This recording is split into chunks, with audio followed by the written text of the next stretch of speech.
Hello बेटा, कैसे हैं आप? Welcome to our channel Verma classes. बेटा, हमारा जो सेशन है 26-27, आज हम उसकी क्लासेस स्टार्ट करने जा रहे हैं आज से। और हम जो क्लासेस स्टार्ट करने जा रहे हैं वो बेटा हम करने जा रहे हैं बिजनेस स्टडी की।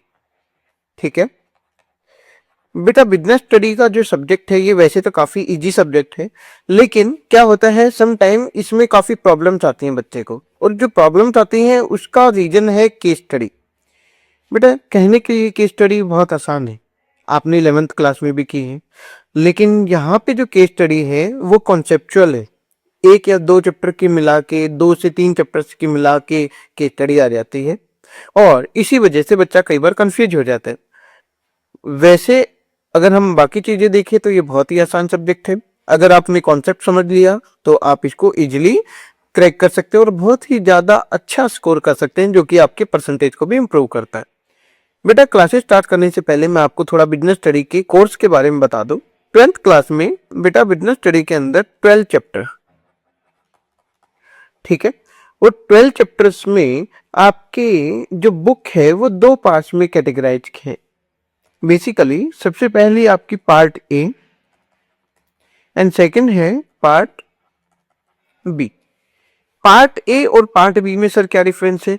तो बच्चों, पार्ट ए जो है वो आपका 50 मार्क्स का है, ये आपका 50 मार्क्स का है, और जबकि पार्ट बी जो है वो आपका 30 मार्क्स का है। सर ऐसा क्यों? Part A part B 40 marks का होना चाहिए। बिल्कुल होना चाहिए, जैसे आपका इकोनॉमिक्स में है, लेकिन यहाँ पे ऐसा नहीं है। बेटा, पार्ट ए के अंदर जो है आपके 8 चैप्टर्स है, और पार्ट बी में आपके 4 चैप्टर्स है। ठीक है, पार्ट ए जो है ये आपका पूरा लॉजिक के ऊपर बेस है, आपको चीजें को अच्छी तरीके से समझनी है। ठीक है, जब आप पार्ट ए करेंगे तो इसमें जो 8 चैप्टर है वो आपके लिए है तो बहुत ज्यादा सिंपल, वेरी सिंपल, क्योंकि आप इसको इजीली अंडरस्टैंड कर लेंगे, डेली लाइफ में आप ये चीजें करते भी।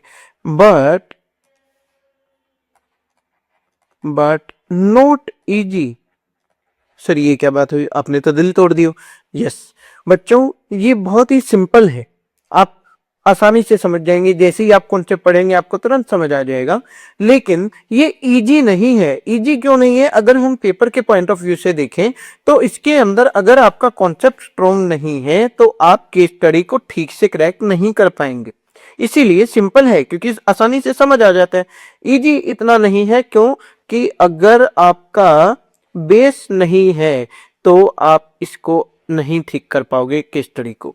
लेकिन ये जो है पार्ट बी, ये आपका क्या है, ये वेरी इजी, ये बहुत इजी है। क्यों? क्योंकि आप तुरंत देखते ही पता चल जाएगा किस कॉन्सेप्ट का केस स्टडी बना है, किस चैप्टर की केस स्टडी है, वो सारी चीजें आपको तुरंत समझ में आ जाएगी। इतना घुमा फिरा के इसमें केस स्टडी नहीं पूछी जाती, लेकिन बट नॉट सिंपल।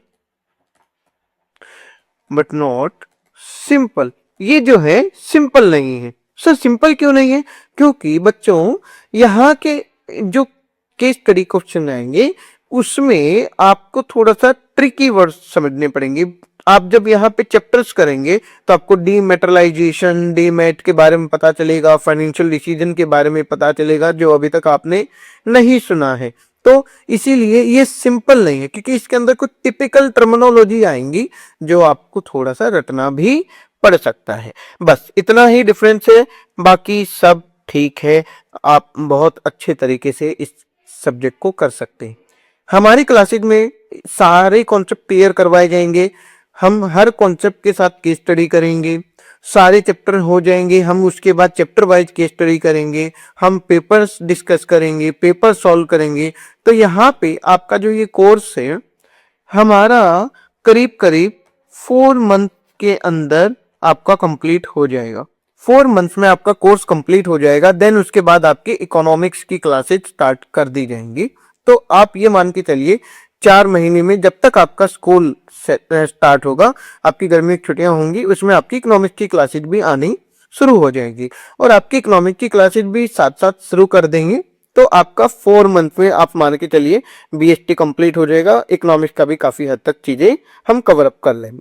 ठीक है, तो स्टार्ट करते हैं हम हमारे चैप्टर नंबर वन के साथ। लेकिन उससे पहले मैं आपको एक चीज बता दूं, आपके जो ये पार्ट ए के जो चैप्टर्स हैं, ये 8 चैप्टर में जो 1, 2 एंड 3 चैप्टर्स हैं, that is nature and significance of management, principle of management and business environment, ये आपकी जो है बेस है, ये बेस है।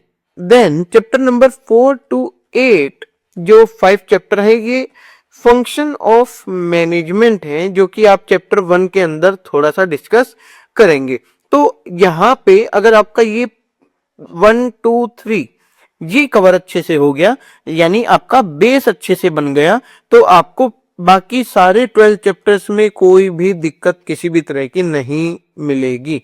ठीक है, ना आपको याद करने में दिक्कत आएगी, ना कॉन्सेप्ट को समझने में दिक्कत आएगी। और अगर ये 1 to 3 चैप्टर अच्छे से नहीं हुए तो 4 to 8 चैप्टर भी समझने आपके लिए कहीं ना कहीं मुश्किल पैदा कर सकते हैं।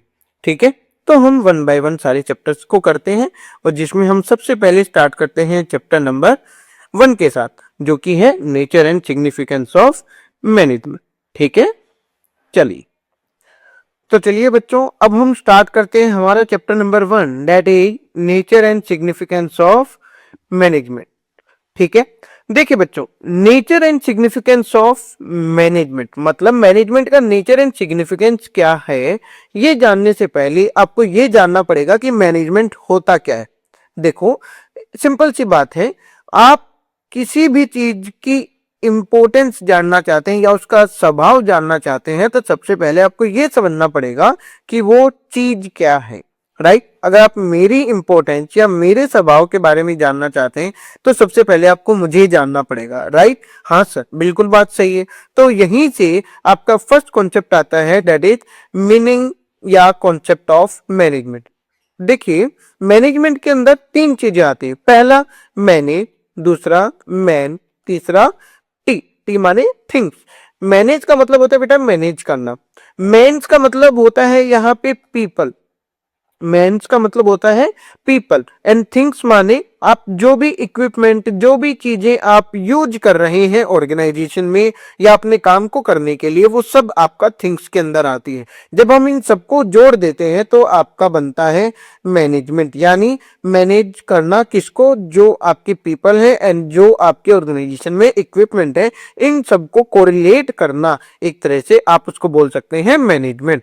ठीक है, तो क्या सर हम ये डेफिनेशन लिख के आंसर इज नो। मैनेजमेंट को डिफाइन किया गया है कैसे, ये क्या है, ये एक प्रोसेस है। ये क्या है, एक आपकी प्रोसेस है, जिसमें क्या है, जिसमें आपका क्या है, आपका एम जो है आप ऑर्गेनाइजेशन का अचीव करते हैं। कैसे, गेटिंग थिंग डन, काम को करके आप अपने गोल को अचीव करते हो। किस तरीके से, इफेक्टिवली एंड एफिशिएंटली। मतलब management is defined as a process of getting thing done.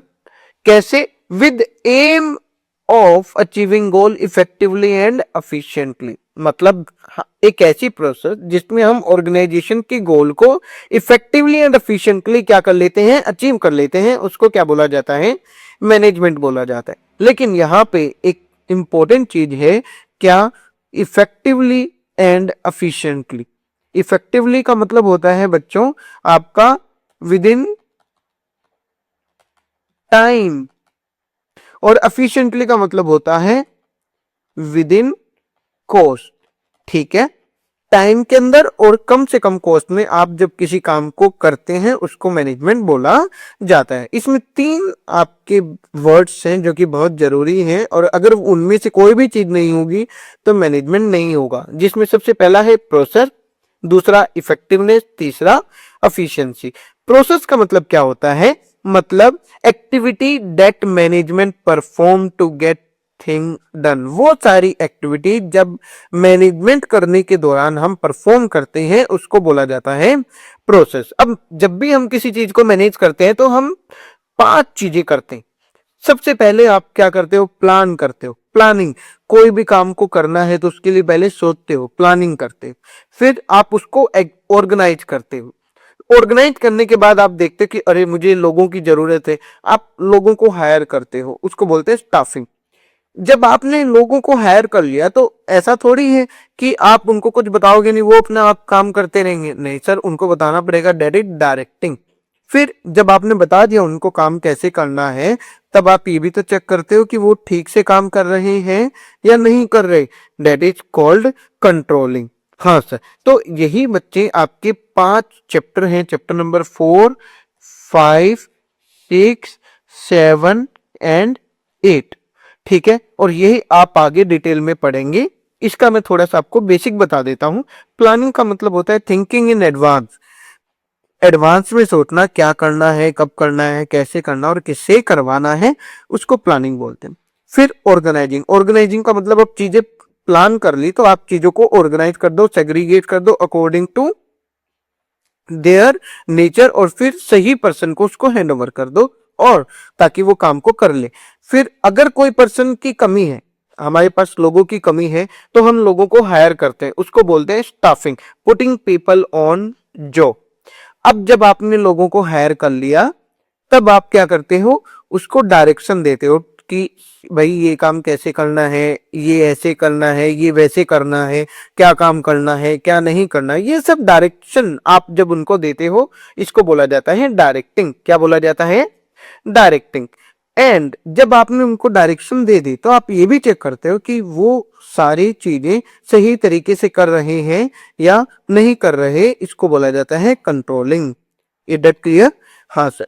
तो ये आपका क्या है, प्रोसेस। दूसरा आता है इफेक्टिवनेस। इफेक्टिवनेस का मतलब होता है completing right task to achieve depicted goal. मतलब सही काम को करना अपने गोल को अचीव करने के लिए, उसको बोला जाता है इफेक्टिवनेस। और इसमें एक चीज और है, विद इन टाइम फ्रेम। मतलब काम तो सही करना है लेकिन टाइम फ्रेम के अंदर अंदर, उसी को इफेक्टिवनेस बोला जाता है। तो सर ये किसके ऊपर फोकस करता है?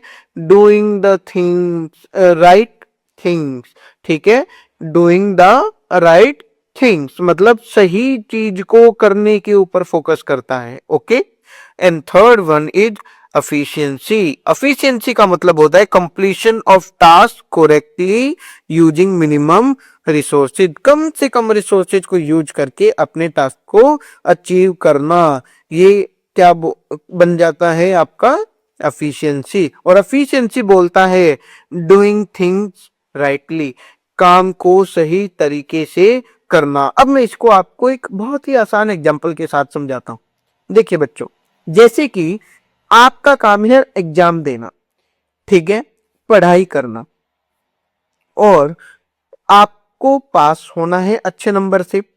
अब देखिए, आपको पढ़ाई करनी है, ये आपका सही काम है, that is doing the right thing. आप पढ़ाई छोड़ के खेल कूद में लगे हो, पढ़ाई कर ही नहीं रहे हो, तो क्या आप अपने गोल को अचीव कर पाएंगे? The answer is no. मतलब आप इफेक्टिव नहीं है।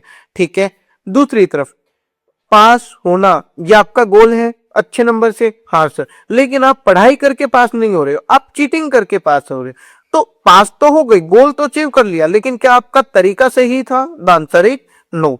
तो एफिशिएंसी बोलता है कि आपने सही काम को सही तरीके से करना है, और इफेक्टिवनेस बोलता है काम सही करना है, सही वाला काम करना है, गलत वाला काम नहीं करना। आप पढ़ाई तो कर रहे हो, लेकिन आप वो जो पढ़ाई कर रहे हो, जो लिख रहे हो, नोट्स बना रहे हो, वो आप चीटिंग के लिए बना रहे हो, तो वो गलत हो जाएगा। Is that clear? हाँ सर। तो अगर इसमें डिफरेंस की बात करें तो डिफरेंस को समझिए। सबसे पहली बात आती है एम्फेसाइज। ये किसके ऊपर जोर देता है? देखिए, इफेक्टिवनेस जो है वो सही काम को करने पे जोर देता है, ठीक है, और एफिशिएंसी जो है वो सही तरीके से काम को करने पे जोर देता है। इसकी डायरेक्शन क्या है? इसका इफेक्टिवनेस का मतलब डायरेक्शन होता है गोल को अचीव करना, टाइमली गोल को अचीव करना। और एफिशिएंसी क्या कहता है? इनपुट आउटपुट रिलेशन, मतलब with less input more output. ठीक है, ये आपका एफिशिएंसी बोलता है। फोकस किस पे करते हैं? डूइंग वर्क करेक्टली, सही काम के ऊपर फोकस करना, और ये doing the work with minimum को सही तरीके से काम को करना। Is that clear? I hope आपको समझ आया होगा। सर समझ तो आ गया, लेकिन अगर एक क्वेश्चन हो जाता ना तो मजा आ जाता। तो चलिए हम क्वेश्चन एक करते हैं। देखिए बच्चों, एक केस स्टडी है आपके सामने। Sorry. PQR Limited it to produce 10,000 PQR Limited target it to produce 10,000 bottle per month at a cost of rupees 150 per bottle. The production manager could achieve this target at a cost of rupees 160 per bottle. Do you think the production manager is effective? Give one reason in support of your answer. चलिए अब बच्चों जरा एक चीज ध्यान से सुनिए। आपके 12th क्लास में मैक्सिमम जो है वो केस स्टडी ही रहेंगी, तो ध्यान रखना अब जब भी केस स्टडी पढ़ते हैं तो आपको एक चीज का खास ध्यान रखना है कि जहां पर भी कोमा, फुल स्टॉप आ जाता है या क्वेश्चन मार्क आ जाता है तो आप पहले वहां पे रुक के उस लाइन को अच्छे से समझेंगे, तब उसके बाद आगे चलेंगे। ठीक है, जैसे यहाँ पे PQR limited target it to produce 10,000 बोतल per month at a cost of rupees 150 per बोतल, फुल स्टॉप आ गया। तो इसको समझो, PQR लिमिटेड है, उसको एक टारगेट मिला है, क्या 10,000 बोतल बनानी है और एक बोतल 150 की कॉस्ट पे बनानी है। ठीक है, okay sir. Production manager could achieve this target at cost of rupees 160 पर बोतल। अब प्रोडक्शन मैनेजर जो था PQR लिमिटेड का, उसने ये टारगेट अचीव किया लेकिन 160 रुपए पे एक बोतल बना दी। अब इसने क्या पूछा है, do you think production manager effective? क्या प्रोडक्शन मैनेजर इफेक्टिव है? Give one reason in support of your answer. आपको उसका रीजन देना। अगर आप इस क्वेश्चन को ध्यान से देखें तो आपको क्या दिख रहा है कि सर एक क्वेश्चन पूछा, उसने सिंपल सा पूछा है इफेक्टिव है या नहीं, और आप उसको रीजन दो। लेकिन बच्चों जरा यहाँ पे ध्यान देना, यहाँ पे आपको दिख तो एक क्वेश्चन रहा है लेकिन अल्टीमेटली इसने दो चीजें यहाँ पे पूछी। देखिए इसने है ना डायरेक्टली आपको क्वेश्चन पूछ लिया इफेक्टिवनेस का। ठीक है, आपको यहाँ पे टाइम की इंफॉर्मेशन नहीं दी, लेकिन डायरेक्ट आपको डिटेल किसकी दी है, कॉस्ट की, यानी इनडायरेक्टली एफिशिएंसी का क्वेश्चन भी इसने पूछ लिया। तो आपको दोनों ही चीजें बतानी पड़ेंगी, तो ध्यान रखना। ठीक है, तो यहाँ पे हम आंसर देखते हैं। Yes, he is effective manager as he achieve the target. Sir लेकिन ये कैसे पता चलेगा कि हमने टारगेट अचीव कर लिया मैनेजर ने? तो बच्चों जरा ध्यान दो, क्या लिखा है, production manager could achieve this target, यानी उसने इस टारगेट को अचीव कर लिया, बस हमारे लिए इतना ही काफी। अगर उसने टारगेट टाइमली अचीव नहीं किया होता तो क्वेश्चन स्पेसिफिकली आपको ये मेंशन करता कि उसने टाइम पे टारगेट पूरा अचीव नहीं किया।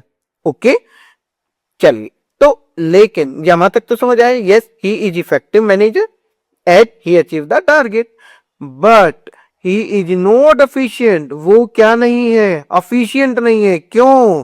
ही achieve target at higher cost. Banana कितने में था बोतल? 150 में। बना कितना दिया? 160 में। कितने की कॉस्ट ज्यादा? पर बोतल 100 और इंटू 10,000 तो कितना हो गया? बताइए कितना हो गया? 10 लाख। ठीक है, 10,000 इंटू 100 आप सॉरी बच्चों यहाँ पे 100 नहीं, सॉरी 10 रुपीज की इसने क्या की है, कॉस्ट इंक्रीज कर दी। Sorry my mistake. 10 रुपीज की इसने क्या कर दी, कॉस्ट ज्यादा इंकर कर दी, और 10 into 10,000 that is 1 lakh rupees. 1 lakh rupees की इसने ज्यादा कॉस्ट कंपनी को इंकर करवा दी, इसीलिए वो क्या है, आपका एफिशिएंट नहीं है, लेकिन टाइमली कर लिया, इफेक्टिव है। बात समझ में आई? हाँ सर बिल्कुल सही। सर एक क्वेश्चन और करा दो। चलिए एक और करते हैं। Is manager concern only with doing the right task, completing activity and achieving goal without taking into consideration the cost benefit? क्या मैनेजमेंट में काम को सही काम करना ही कंसीडर किया जाता है कि भाई किसी भी तरीके से आप टारगेट को अचीव कर लो? ठीक है, आपने कॉस्ट को कंसीडर करना ही नहीं, क्या उसे मैनेजमेंट कहेंगे? The answer is no. देखिए बच्चों, अभी मैंने आपको पढ़ाया था कि with the aim effectively and efficiently जब आप कोई काम करते हैं और गोल को अचीव करते हैं तो आपका मैनेजमेंट अच्छा होता है। लेकिन यहाँ पे क्या कह रहा है कि सिर्फ सही काम को करना ही मैनेजमेंट है? तो द आंसर इज नो, क्योंकि management is not only concern with the doing right task, मतलब वो इफेक्टिवनेस की बात कर रहा है, completing activity and achieving goal. सिर्फ इफेक्टिवनेस से काम नहीं चलेगा, बट इट ऑल्सो है to take into consideration cost benefit, that is doing a task correctly with minimum cost, that is called efficiency। मतलब इफेक्टिव तो होना ही चाहिए, साथ ही साथ efficient भी होना चाहिए। तो बच्चों ये आपका बेसिक सा टॉपिक था, इसके साथ आपने दो केस स्टडी की, बहुत ही सिंपल, ठीक है, that is effectiveness and efficiency. हमने आज मैनेजमेंट का मीनिंग समझा। आई होप आपको इसमें कोई दिक्कत नहीं रही होगी। अब हम नेक्स्ट टॉपिक करेंगे, that is features of management. ठीक है, चलिए बच्चों, तो अब हम वन बाय वन इन सारी चीजों को समझते हैं कि कैरेक्टरिस्टिक और फीचर ऑफ मैनेजमेंट क्या है। सबसे पहली चीज, पहले चीजों को समझिए बेटा, फिर हम आपको इसको लर्न करने का तरीका बताएंगे। मुझे एक बात बताइए, क्या आप कोई भी काम बिना किसी एम के कर सकते हैं? The answer is no. Sir क्या मतलब? जैसे आप सपोज कीजिए आपको कहीं जाना है, ठीक है, तो जब आप घर से निकलते हैं तो सोच के निकलते हैं ना कि मुझे कहाँ पे जाना है। ऐसा तो नहीं है कि आप बिना सोचे समझे घर से निकल पड़े और चले गए कहीं भी, ऐसा तो नहीं होता। ऐसा नहीं होता, आप पहले ही सोच के चलते हैं। आप अभी पढ़ाई कर रहे हैं तो आपका एक गोल होगा कि मुझे इतने मार्क्स लेके आने हैं, ठीक है, तो यानी आपने पहले डिसाइड कर रखा है, तभी तो आप पढ़ाई कर रहे हैं। हाँ सर, इसी तरीके से जब एक ऑर्गेनाइजेशन में मैनेजमेंट होता है तो सबसे पहले बच्चों गोल बनाया जाता है कि वो किस गोल को अचीव करने के लिए मैनेजमेंट कर रहे हैं। आपको मैं एक और आसान सा एग्जांपल देता हूँ। सपोज करो आप मेट्रो स्टेशन गए या किसी भी रेलवे स्टेशन पे गए, आप टिकट काउंटर पे खड़े हैं और टिकट वाले को कह रहे हो कि भैया एक टिकट दे दो। टिकट काउंटर वाला क्या कहेगा, कहाँ की आपको टिकट दूं? आप कहते हो यार दिमाग खराब मत करो, आपको मैंने बोला है टिकट दे दो, आप चुपचाप टिकट दे दो। अब आप बताओ, क्या आपको वो कोई टिकट दे पाएगा काउंटर वाला? नहीं। आप आधे घंटे से यही बहस कर रहे हो, यार टिकट दे रहे भाई जल्दी से। वो कह रहा है सर टिकट कहाँ की दूं? आप कह रहे यार तेरे को बोल दिया तो मेरे को टिकट दे, बात खत्म। तो आपकी यही आर्गुमेंट चलती रही, आधा घंटा हो गया। क्या आप कहीं जा पाएंगे? नहीं। क्या आपको आपको वो कहीं की टिकट दे पाएगा? नहीं। क्यों? क्योंकि कोई गोल है ही नहीं ना। आपको ये पता है कि आपको कहाँ जाना, ना टिकट वाले को पता है कि कहाँ की टिकट देनी। ठीक है, तो इसी तरीके से एक ऑर्गेनाइजेशन में सबसे पहली चीज होती है गोल ओरिएंटेड प्रोसेस। मैनेजमेंट किया ही इसलिए जाता है बच्चों ताकि वो गोल को अचीव कर सकें। ठीक है, हर ऑर्गेनाइजेशन के कुछ बेसिक रूल होते हैं, बेसिक गोल होते हैं, which are basic reason for its existence, जो कि उसका एग्जिस्टेंस के लिए बेसिक होता है, रीजन होता है। जैसे मैं आपको पढ़ा रहा हूं, ठीक है, तो मेरा रीजन क्या है, मैं ज्यादा से ज्यादा बच्चों को अच्छे तरीके से पढ़ा पाऊं, इसीलिए मैं वीडियो क्लासेस बना रहा हूं। हाँ सर, तो ये क्या है, रीजन है मेरे एग्जिस्टेंस का। मेरा गोल है मैं ज्यादा से ज्यादा बच्चों को अच्छे तरीके से इजी लैंग्वेज में कॉन्सेप्ट समझा दूं। ठीक है, these should be simple and clearly stated. ध्यान रखना बच्चों एक बात, गोल हमेशा क्लियर होना चाहिए। जैसे आपसे आपकी टीचर भी पूछते होंगे या आपके पेरेंट्स भी पूछते होंगे कि आपका क्या टारगेट है, कितना स्कोर करना है, तो कुछ बच्चे कहते हैं 90 प्लस, 95 प्लस, 98 प्लस। बच्चों प्लस का कोई वो नहीं होता, अगर आप प्लस है तो आप ऊपर नीचे हो सकते हैं। गोल मस्ट बी स्पेसिफिक। आपको 98 चाहिए, 100 चाहिए, 95 चाहिए, गोल मस्ट बी स्पेसिफिक। ठीक है, क्लियरली स्टेटेड होना चाहिए और आपका सिंपल होना चाहिए। गोल ऐसे नहीं जो कि इम्पॉसिबल हो, जो आप अचीव ही ना कर सके। आप कह दो कि मैं चांद तारे तोड़ के ले आऊंगा, बेटा वो जमाने गए। ठीक है, तो चांद तारे ये कोई आप तोड़ के ला सकते हो? Is it practical? The answer is no. तो गोल आपका मस्ट बी सिंपल और क्लियरली स्टेटेड। सिंपल होना चाहिए और आपका क्लियर होना चाहिए कि क्या काम कर रहे हैं। ठीक है, और different organisation have different goal. हर ऑर्गेनाइजेशन का अपना एक डिफरेंट गोल होता है, ऑर्गेनाइजेशन टू ऑर्गेनाइजेशन वेरी करता है। ठीक है, हाँ सर, तो पहला आपको पॉइंट समझ आया है। सबसे पहला है गोल ओरिएंटेड प्रोसेस। ठीक है, इसमें कोई डाउट नहीं सर। Second, multi dimensional. बेटा मैनेजमेंट जो है ना वो मल्टी डायमेंशनल है। मतलब आप अपनी मदर को देखिए, अगर आपकी मदर वर्किंग, तो आप देखेंगे उनका जो टाइम होगा काम करने का, या वो किस तरीके से कर दें।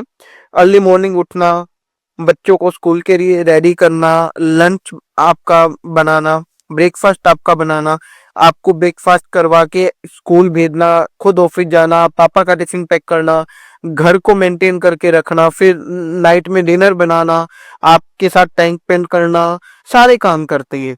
ठीक है, तो यानी इसमें देखिए, अब आपकी मम्मी जो है वो सिर्फ एक काम कर रही है क्या? नहीं नहीं, ऐसे ही ऑर्गेनाइजेशन होती है। ऑर्गेनाइजेशन में बहुत सारी चीजें होती है। ऑर्गेनाइजेशन में स्टाफ भी है, इक्विपमेंट भी है, काम भी है, ऑपरेशंस भी है, तो बहुत सारी चीजें हैं। तो मैनेजमेंट किसी एक चीज को पकड़ के नहीं हो सकता, आपको बहुत सारी चीजों को एक साथ करना पड़ता है। यहीं से कॉन्सेप्ट आया मल्टी डायमेंशनल। मल्टी डायमेंशनल का मतलब बहुत सारी डायमेंशन है। तो इसमें मेनली तीन चीजें आती हैं। पहला, मैनेजमेंट ऑफ पीपल, दूसरा मैनेजमेंट ऑफ वर्क, और तीसरा management of operation. Management of people क्या बोलता है?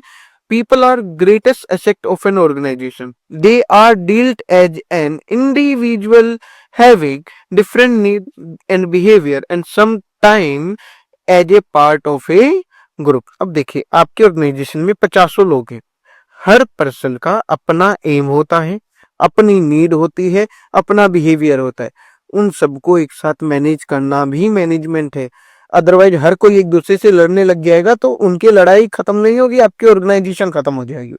तो उन सबको एक साथ काम करवाना मैनेजमेंट ऑफ पीपल होता है। दूसरा, management of work. Management translate work in term of goal to be achieve and assign the means to achieve it. It defines problem to be solved, decision to be made, plan to be established, budget to be prepared, etc.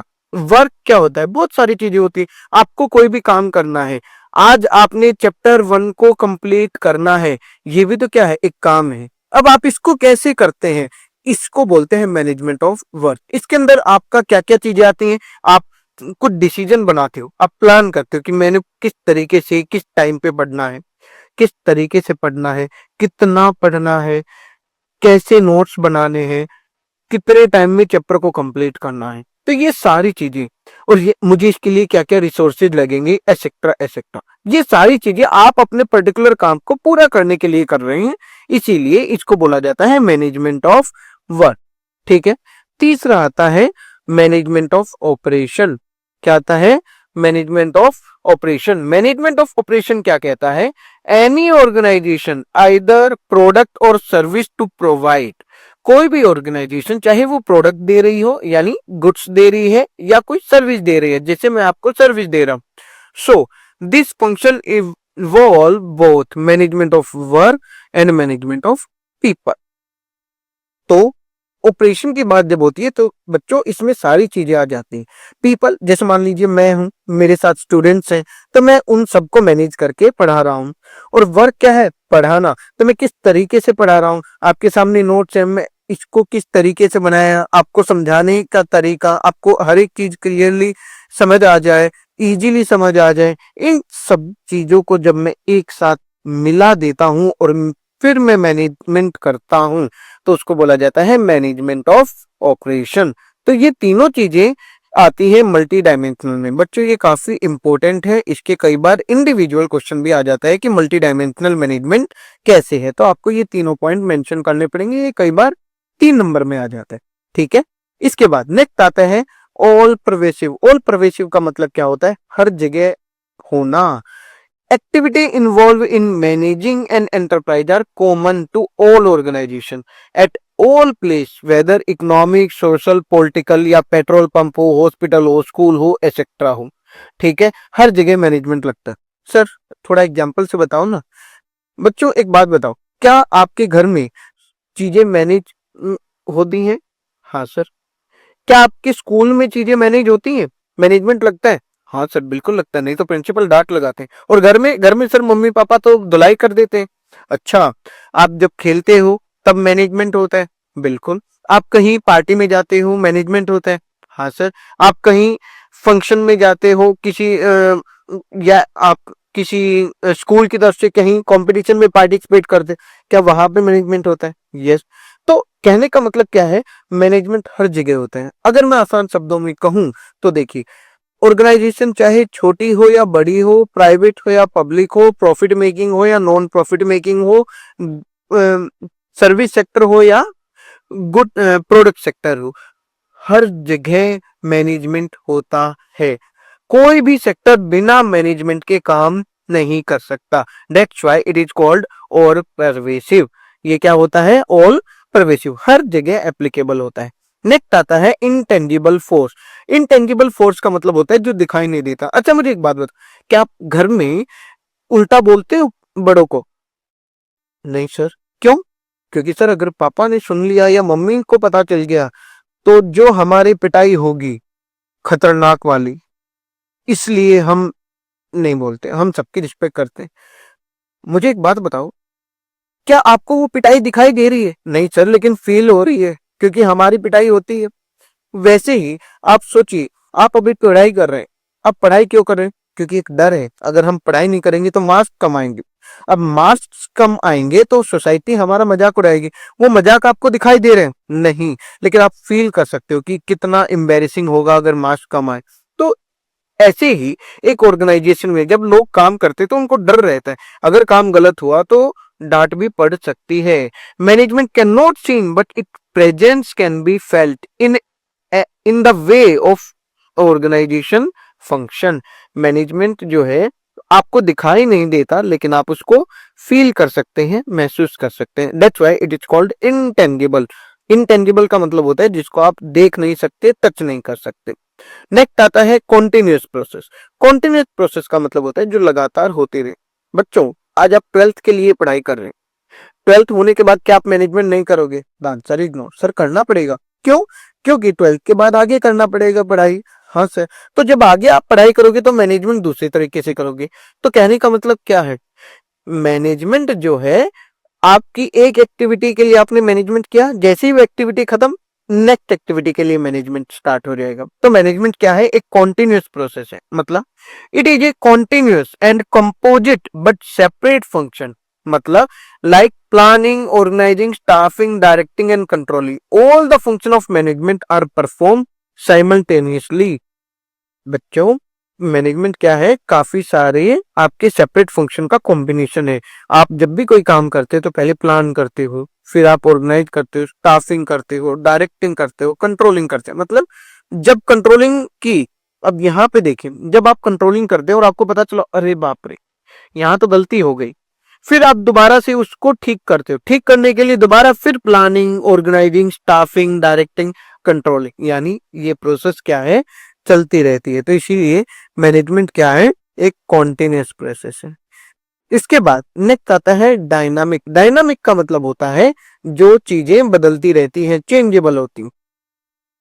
In order to be successful, an organization must change itself and its goal according to need of the environment.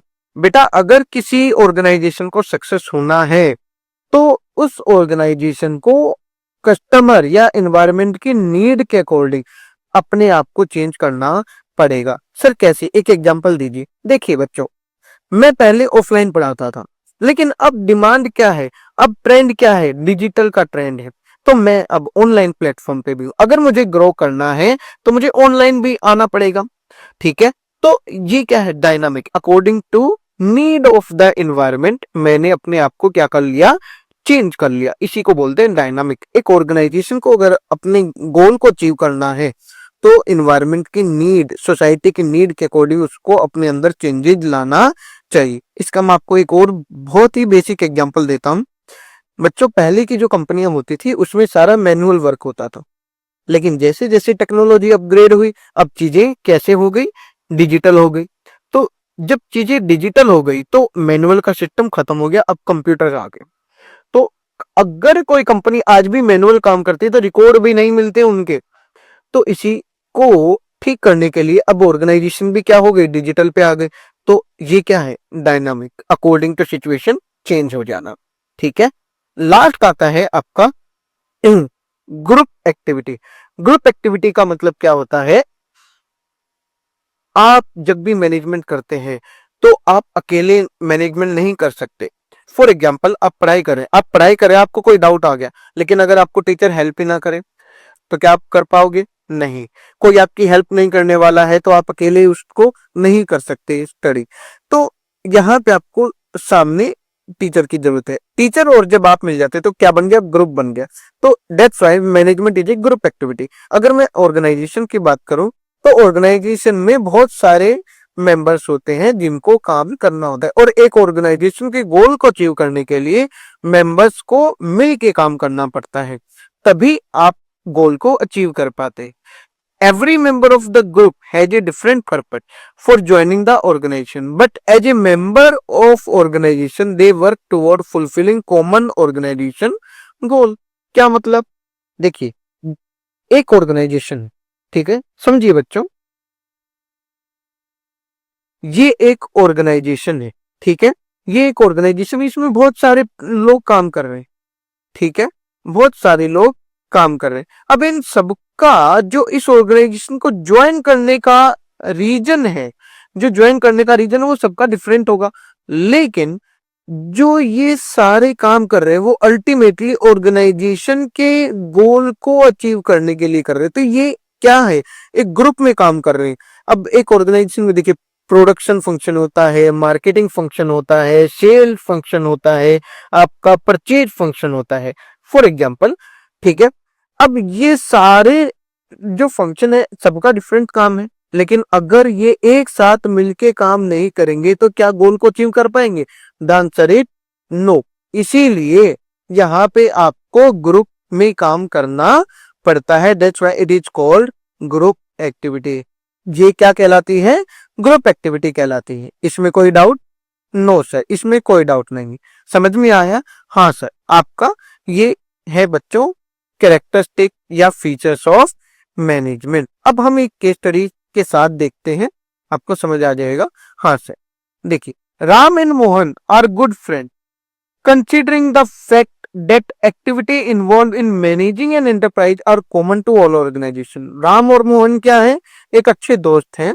ये क्या consider करते हैं कि एक managing enterprise के लिए जो जितने भी गोल हैं वो सबके कॉमन है, ठीक है। एक्टिविटी जितने भी इन्वॉल्व है एक एंटरप्राइज को मैनेज करने के लिए वो सब में कॉमन होती है। After completing their master in business management both them take job at managerial level in different organisation.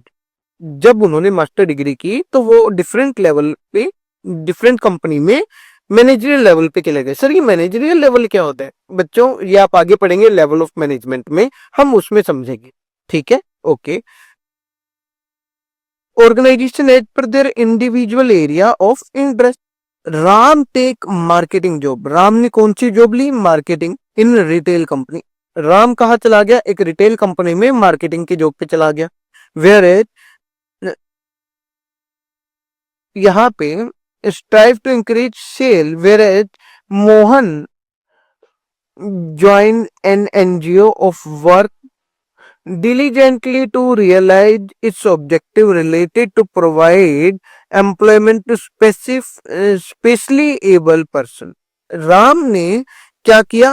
एक मार्केटिंग कंपनी को ज्वाइन कर लिया, ठीक है, रिटेल कंपनी में मार्केटिंग डिपार्टमेंट में चला गया जिसका काम था सेल को इंक्रीज करना। जबकि मोहन ने एक एनजीओ ज्वाइन कर लिया जिसका काम था स्पेशली एबल पर्सन को एम्प्लॉयमेंट दिलवाना, ठीक है, okay.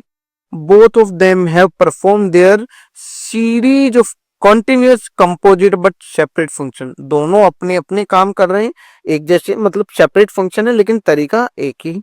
On some day Ram spent more time in planning a future display layout and another day he may spend time on sorting out an employee problem।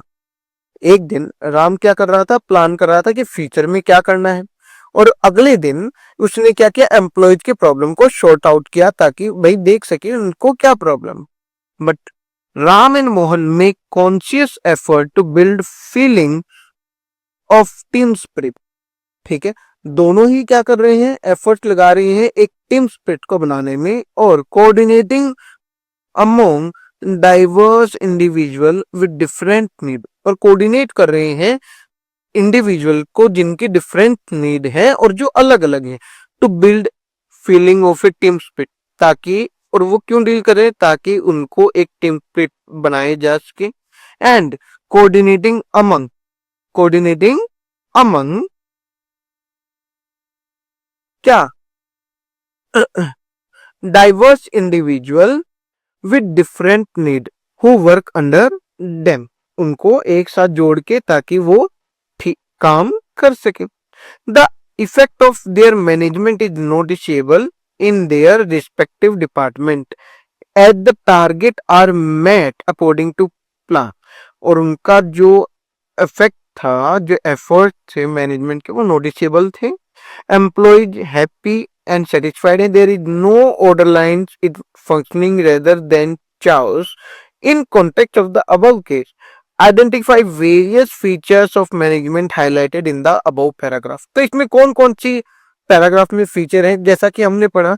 तो सबसे पहली बात तो ये परवेसिव है। देखिए परवेसिव कैसे है, राम किस में काम कर रहा है, एक रिटेल कंपनी में मार्केटिंग लेवल पे, और मोहन एक एनजीओ में काम कर रहा है किस लेवल पे, आपको स्पेशली एबल पर्सन में। तो दोनों ऑर्गेनाइजेशन अलग है, एक प्रॉफिट मेकिंग है, एक नॉन प्रॉफिट मेकिंग है, लेकिन दोनों में मैनेजमेंट लग रहा है, तो ये all pervasive management is a goal oriented process. उस मोहन राम का गोल अलग है, उसको क्या करना है, सेल टारगेट बढ़ाना है। मोहन का क्या है, स्पेशली एबल लोगों को क्या देना है, एम्प्लॉयमेंट प्रोवाइड करना है। तो इसीलिए गोल ओरिएंटेड हो गया कि दोनों कंपनियों का, दोनों पर्सन का गोल है। तीसरा कॉन्टिन्यूस प्रोसेसिव, क्या है, ये कॉन्टिन्यूस प्रॉब्लम है, दोनों अपने अपने फील्ड में लोगों की प्रॉब्लम सॉर्ट आउट कर रहे हैं। तीसरा ग्रुप एक्टिविटी, राम और मोहन इस तरीके से काम कर रहे हैं ताकि वो जो डिफरेंट नेचर के जो पीपल हैं उनको एक साथ टीम स्पिरिट के अंदर क्या किया जा सके, जोड़ा जा सके। And the last thing is intangible force, एक इंटेंजिबल फोर्स है क्योंकि जब उसका इफेक्ट ऑफ मैनेजमेंट क्या है, नोटिसेबल है, नोटिस कर रहे हैं, जो वो काम कर रहे हैं उसका इफेक्ट आ रहा है, उनके डिपार्टमेंट में टारगेट अकॉर्डिंग टू प्लान मिल रहे हैं, तो ये क्या है, एक इंटेंजिबल फोर्स है जो पुश कर रहा है एम्प्लॉयज को काम करने के लिए। ठीक है, तो ये क्या था बच्चों, आपका टॉपिक था फीचर्स ऑफ मैनेजमेंट। अब फीचर ऑफ मैनेजमेंट कई बार आपको याद नहीं होती, तो आपको एक छोटा सा निमोनिक बता देता हूं। अगर कोई पूछे फीचर ऑफ मैनेजमेंट क्या है, कोई भी पूछता है, तो आप उसको बोलना गुड मॉर्निंग पिक दोगे। क्या बोलोगे, सुबह सुबह की कोई उठ रहा है, उठते ही उसको बोलो कि तो जैसे ही सुबह उठे मुझे एक फोटो भेज देना, that is good morning pic दोगे।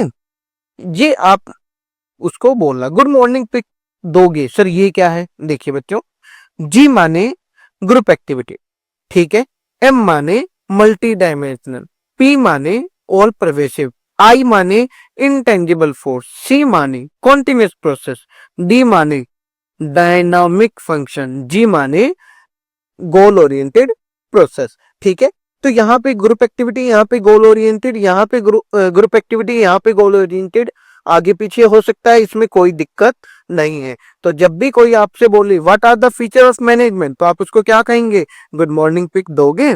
जी माने गोल ओरिएंटेड प्रोसेस, एम माने मल्टी डायमेंशनल, पी माने ऑल परवेसिव, आई माने इंटेंजिबल फोर्स, सी माने कॉन्टिन्यूस प्रोसेस, डी माने डायनामिक फंक्शन, जी माने ग्रुप एक्टिविटी।